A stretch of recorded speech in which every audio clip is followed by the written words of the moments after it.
Fiorella Belpoggi is the scientific director of the Ramazzini Institute in Italy. She managed the long-term study on animals exposed to base station radiation, published in 2018, and has a distinguished record of research in toxicology. Good morning. I am Fiorella Belpoggi, and I am the scientific director of the Ramazzini Institute in Bologna, Italy. And I am here to present one of the studies performed at the Ramazzini Institute. The castle that you are seeing here is a Renaissance castle which is guesting our laboratories from 1971. So what I can say is that next year we are celebrating 50 years of research on cancer in this building. So our institute performed, starting from 2005, a large study on Sprague-Dawley rats. One of the 200 studies that we have studied, 200 agents that we have studied up to now, and this study was already published in 2000. This study was already published in 2018, and we have another study on more than 600 animals, where we have studied radiofrequencies combined with the gamma radiation at a very low level, similar to the one that we are exposed during a computerized tomography. This study is still ongoing, and starting from the first study, the one on 1.8 gigahertz, 1800 megahertz, performed on Sprague-Dawley rat. We have studied 3 different fields of electromagnetic fields at 50 voltmeter, 25 voltmeter, and 5 voltmeter, compared to a control that was involving more than 800 animals. The exposure was continuous over the day, 19 hours a day, 7 days every week, starting from the embryo life. And what we did with these electromagnetic fields was to reproduce a human equivalent situation where humans are exposed to the base stations, to the masts, and so a far field. Reproducing the far field, we were complementary to the study of the National Toxicology Program, where they studied a kind of field that was very similar also in terms of energy absorbed by the bodies of the animals, very similar to the mobile phone itself. In our case, we're studying antennas. So as you can see, we started the experiment from the pregnancy of the dams, and so at the half of pregnancy, when the different organs were already differentiated.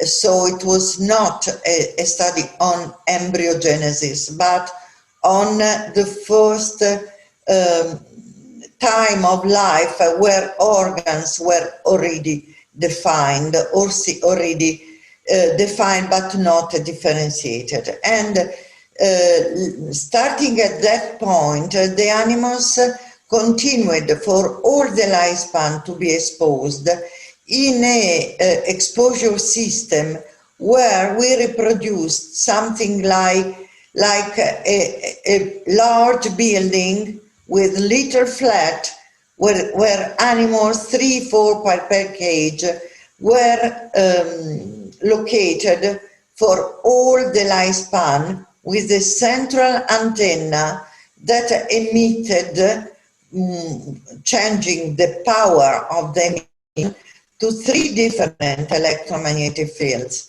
5, 25 and 50 volt meter. Why this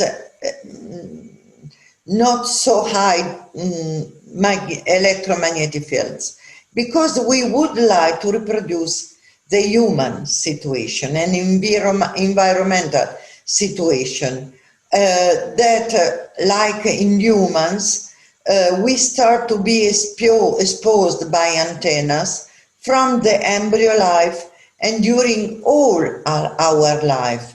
And in Italy, at fields that could be very close to the one that we studied, because the attention level in Italy for people who stay more than 4 hours in the same place is 6 volt meter. So this is the apparatus, the exposure system, and the design was the one that I presented before. And what were the results on brain and heart, and why we published in a preliminary publication these results? Because in 2016-17, the National Toxicology Program in the United States published preliminary results in which they declared that they have observed in male rats an increase of brain gliomas, malignant gliomas, and heart schwannomas. In the same period, we were analyzing our slides, and we had already observed in few animals this rare tumor of the heart. So we decided to improve the funding that we dedicated to this study, and we started to be quickly in analyzing all the slides of all the groups, treated and untreated groups, as regard brain and heart, in order to verify if we had the same results. And so this was the case. And we also found at the higher dose an increase of statistically significant of malignant schwannomas in males at a higher dose of 50 volt meter. Remember that ICNIRP has classified recently RFR and has established a value for the electromagnetic field of 61 volt meter. So we were very close and lower than the limit established by ICNIRP. And also we noted an increase in Schwann cell hyperplasia that is a precursor of the malignant schwannoma. So we published this data, and there was a lot of criticism, but I have to say that the design of the study, the way in which we conducted the study and the assessment of exposure, and also the results in terms of pathology were not criticized. What was under criticism was only the fact that the number of tumor was low. And we answered saying that also if 1.4 is not a high level, but if we compare our study with what could happen in the human population with 7 billion of people, 1.4 of schwannomas is a lot in terms of numbers, are millions of people that could be affected by this pathology. So This doesn't mean that we have not the danger.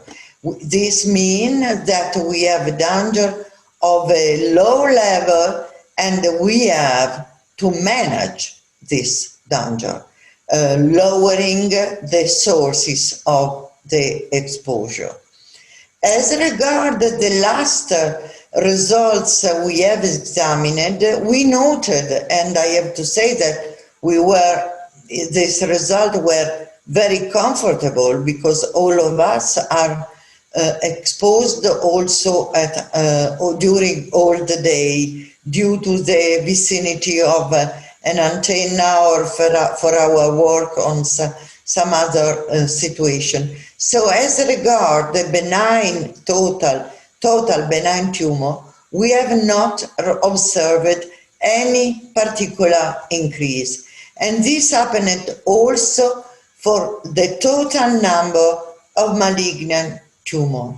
What I would like to underline is that the survival was the same in the 4 groups we have evaluated.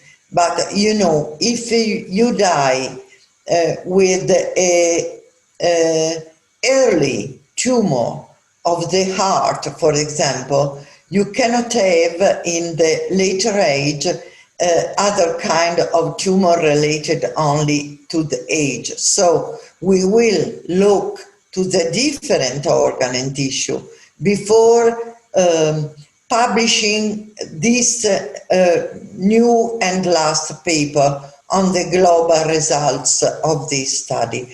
But what is comfortable for us is the fact that we have not noted any statistically significant increase of malignant tumor. So what are we doing now? We are updating all our pathological criteria and publishing our papers in compliance with the new classification for this kind of studies. We are characterizing with the immunohistochemistry all the borderline lesion, in particular of the lymphoreticular system. And this is a slide that shows how we proceed for each of the cases of lymphomas and leukemia that we have observed, and this will happen both in treated and untreated animals. And we will share, if possible, in a second opinion session, all the pathological slides we have observed. We are now performing the statistical evaluation, and as regards the synergistic study, the histopathological evaluation is ongoing. We have already all slides prepared. This is the staff of the Ramazzini Institute in this, only few of us, because we divided the personnel in groups and we were not working all together in order to avoid infection spreading if in some case one of us could be positive. So this period was very hard, and we accomplished in completing all the study in spite of all the trouble we have had, both in terms of resources, personal resources, but also in terms of financial resources, because leaving us with the donation of citizens, this was a very, very difficult time for all of us. So I hope that my presentation was clear enough to make you understand that we are really crossing the issue of radiofrequency with the upcoming 5G technologies in a very, very difficult way. And that I hope that our data could help in risk assessment, maintaining the low level that nowadays we have already in Italy, but that, from my opinion, should be spread all over in the world. Thank you very much.